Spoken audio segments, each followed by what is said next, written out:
at a certain time, or how long does it take for the pebble to be back on the ground if it's stuck on the tire, and stuff like that. So here we go.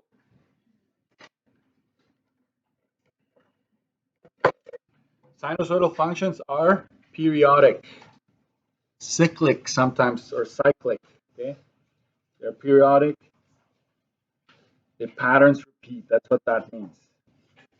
Example: the height of a seat on a Ferris wheel, the average temperature over the course of a full year. The average kind of repeats itself. The time or depth of the ocean tide over time, right? The tide comes in, goes, comes in and goes. So all those things, there's a lot of cyclical scenarios that you can be presented with. Okay? And when there's a wheel, right? When there's a wheel, like it's gonna, like the height of at any point on that wheel can also be represented by sine wave.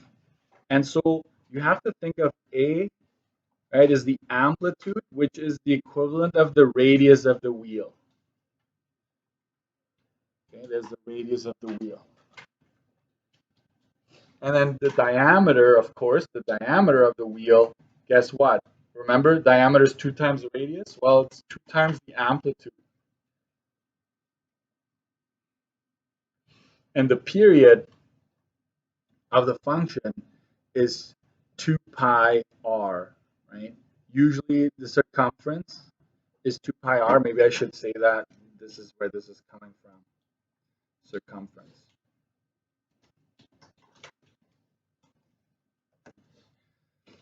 So the period, how long it takes for a full cycle to be completed, is 2 pi a.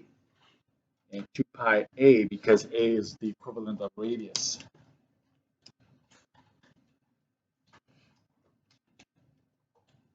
So these are all connected, of course. So here we have it. Graphically, visually, right? So let's say this would be representing your height. And let's say the x-axis is our time. That's x, and height is y. If you were to pick any point on this wheel, like when it stops, when it's not moving, let's say you're like, okay, I'm gonna make a little mark on that tire at the very top. Okay. Once that starts moving, obviously the height is going to change over time. And what do I always break down my x? What do I break it down into? 4 sections, right? From max to mid to min. So we're going to make, right, 4 sections like this into the future, right? So 1, 2, 3. So this would get you to the middle, right? When it turns, like a quarter turn, and then it's going to go to the lowest point, back to the mid,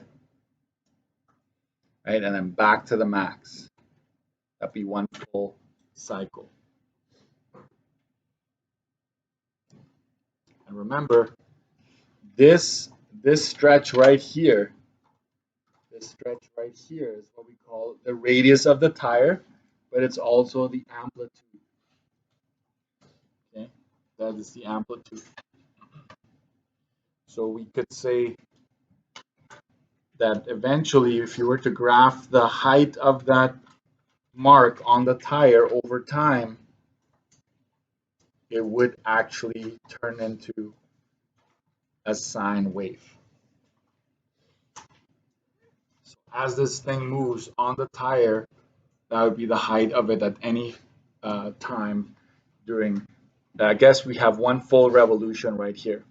So maybe I'll grab a pink highlighter for this part. So we know that from here, the highest point, until it goes back to the highest point, that is the equivalent of one period. One period or cycle, one revolution.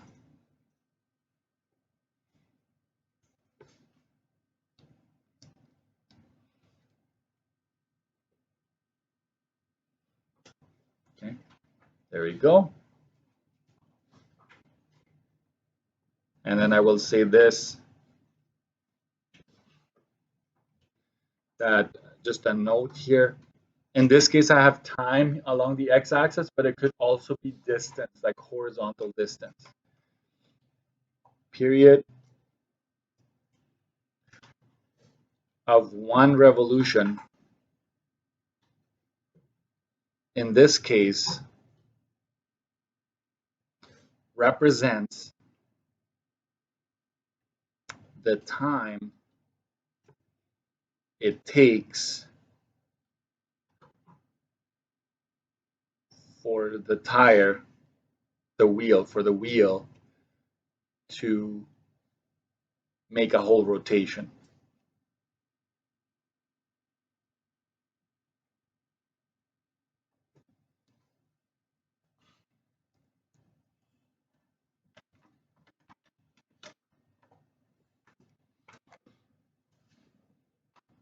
All right.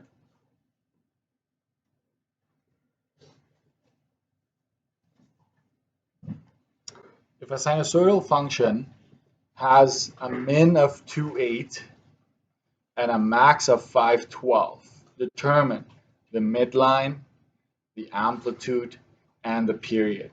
I'm going to break this down into 3 sections here. Okay, so the midline, think about it this way. Based on the information that we're given, we know that the lowest point is 8, right? That's given by the y variable here. The y value is 8. And the max is 12 because that's what we're told. So if we're just looking at the y values, we know that this is 8 and 12. Okay, this is our min, and this is our max. So the midline is obviously right in between here. Okay, so to find the midline, we just go max plus min and divide that in half. And I always put brackets around the pieces that I'm adding. So this would be 12 plus 8 divided by 2. That's 20 divided by 2. So the midline is 10. Okay. So you just found, I'm going to use a red pen, that this must be 10 here. It's halfway between the highest and the lowest. So we found the midline. And that's going to be handy. It's going to be important for you to be able to do that at times. So there we go. I used my formula to come up with that. The amplitude. And you should have stuff on your study sheet that helps you with this. But again, if this is 12 and that's 8, and we know now that this is 10, what is the amplitude usually? The amplitude is the distance, right, from here to the top, that is A. Or from the center to the bottom, that is also A. Sorry, just A equals. You can probably, just by looking at these numbers, know that it's 2, correct? It's 2, but if you don't know, the amplitude is max minus min. You have to subtract them, divide them in half. So that would be 12 minus 8 over 2, which is 4 over 2. So the amplitude is 2. There we go. So the reason I'm showing you the formulas is sometimes the numbers are ugly, sometimes they could be negative. But remember, amplitude is always positive. Always positive, right? That is something you need to, when you do calculations with your, and you get a negative, just make sure you turn that into a positive. This is the distance between the mid and the either high or low. Period. How would we find that? Here's, you have to be a little bit creative here. We know this is 12. We know this is, guys, can you make sure that, I don't know why I put an 18 there. It's 8. So if you're copying just without asking questions, that's an 8. So 12 and 8 We know the mid is 10 by now. And so now you got to focus, and the period is all about the x-axis, okay, guys? You're with me, right? It's all about the x, like the along the x-axis. So let's do this in order. 2,8 shows up first. 2,8 is right here. And then you have a max at 512. So you go along the x-axis, and so 512 would be somewhere over here.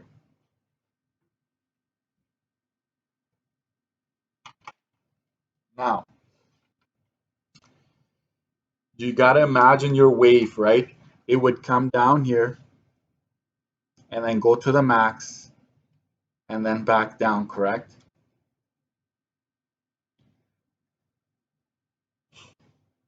So I want you to think of this one carefully. When you go from min to the max, this is half a period, correct? That's not a full period. A full period, you'd have to, if you start in the min, you want to come back to it. Okay. So this, from here to here, is a period. So here you just have to use your creativity to come up with the period. So this is what you do. You slice this down like that, and you know that from 2 to 5, how many units horizontally are we talking about? It should all be like, well, 3, obviously. So it will take you another 3 to make it, right? The other half, it's the exact same time frame. It's symmetrical, remember? So it's 3 and 3. So the period is 3 plus 3, which is 6. Okay? When you have something that's halfway, if they only give you the min and the max, that is half a period, like half of a cycle. So it takes another half to get back to a full cycle. So that's where the 6 comes from. Yeah. Add the 3 to the 5. Yes, to get 8.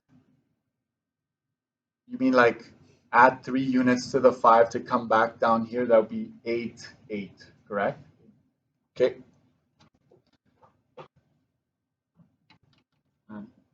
Sure. You are correct. This is the coordinate, but how many units from 2 to 8 is still 6? So, yes, however, whatever you're seeing, you're correct. Yes, you just have to be very careful. What am I actually finding? Okay? So, 6 units, right? From one min to another min, 6 units went by. Okay? That's very important.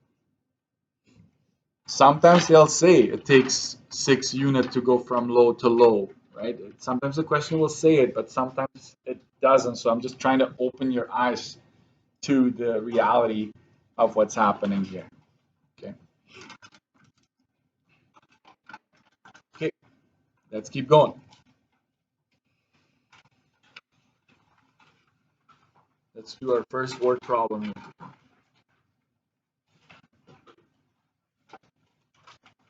Tom goes on a Ferris wheel at the Red River X.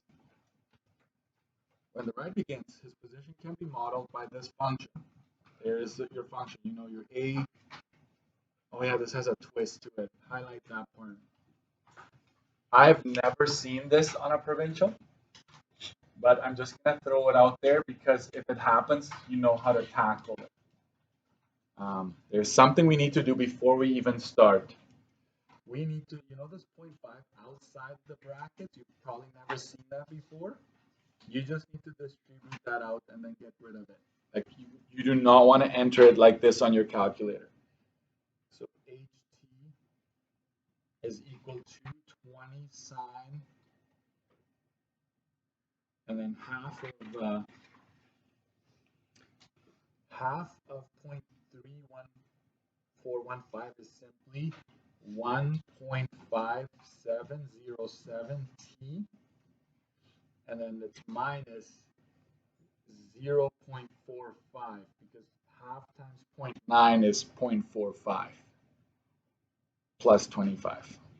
So you're not going to see that probably again in my booklet here, but just in case that shows up, you know how to deal with it. Okay. There you go. So this is the equation we really want to work with. This is the one. Okay. Where ht represents the height above ground in feet, and t is time in minutes. So every single point here will be minutes and feet. Every single point will be like this. X, right? The t is your x variable, which is over here, right? So t represents time in minutes, and then ht, which is our y variable, is in feet. Determine the diameter of the Ferris wheel. We know that the diameter is 2 times the radius. I just talked about this. That is 2 times amplitude, which would be 2 times what? What's my amplitude in this case? A is 20 right here. A is 20. So it's just 2 times 20. So that is 40 feet. And we'll be able to see this later on when we graph it. You'll be able to verify this. But there it is. It's 40 feet is the diameter of this Ferris wheel. How high above ground is Tom at the lowest and highest point? Explain why this might be the case. So the lowest, that's our min. I don't know if you follow that. And how do we find our min when we have the equation? Oh, Mr. Dirksen, I'll just type it in and find it. I'll just go second trace min. Sure. But the best way is go d minus a. And I know that d is 25. I'm just going to subtract a from it. That's 20. So that's 5 feet. Make sure now we're dealing with a word problem. So it's 5 feet. Highest is max. That's d plus a. 25 plus 20. So 45 feet above ground.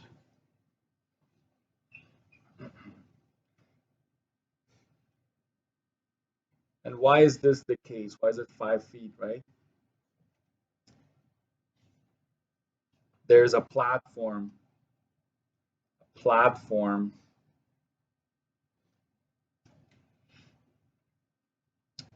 where people step up on to board the wheel. You know, if you've ever been in a Ferris wheel, you usually go up a few steps, right? The Ferris wheel doesn't completely touch the ground, just for it to not get caught on the ground. Okay. How long does it take for a complete revolution? What do we normally call this? This should give you a bit of a hint. How long does it take? Okay. We call this a cycle or period.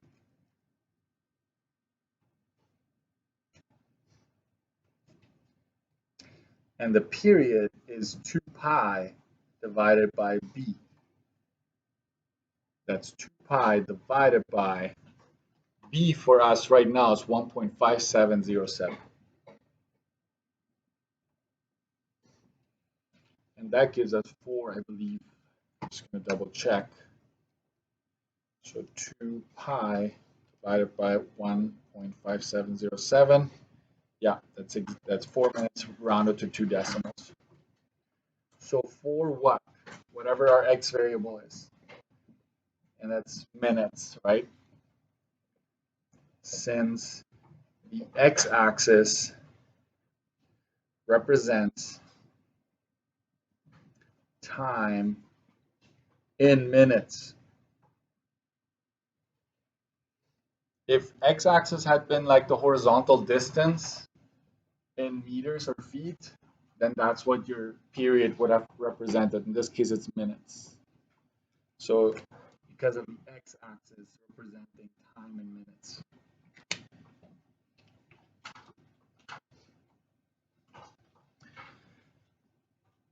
Just make sure you write this down so you have it. Okay. When does Tom reach a height of 40 feet for the first time? Here I would use my calculator to figure this out. So we're going to let y2 is equal to 40. And then we go second trace, intersect. Because this question is asking, right, what time will you reach 40 for the first time? So let's go ahead and do that. And I'm actually going to invite you to type this in. See if you know how to adjust your window to make this appear on your screen. So I'm just going to go ahead and type this in. 20 sine.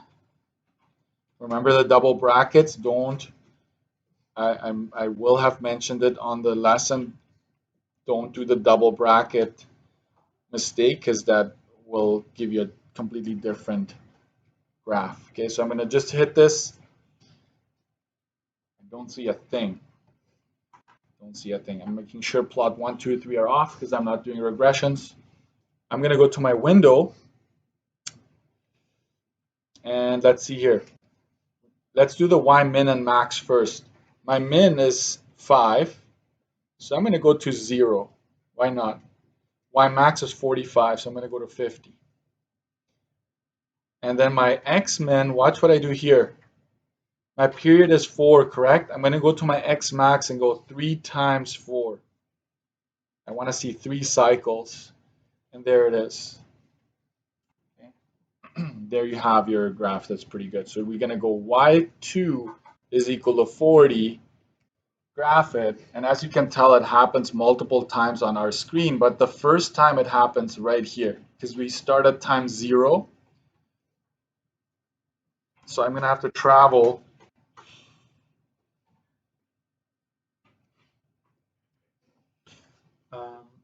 and so here it is. X is equal to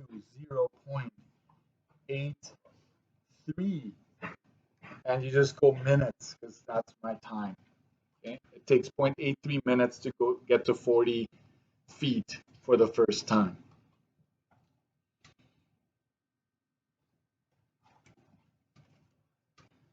Okay.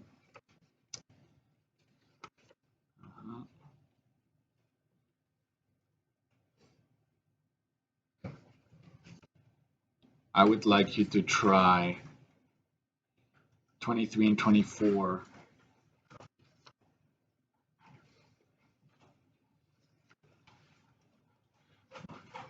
To 25. I'm going to post probably more than that, but these are the ones I really want you to try.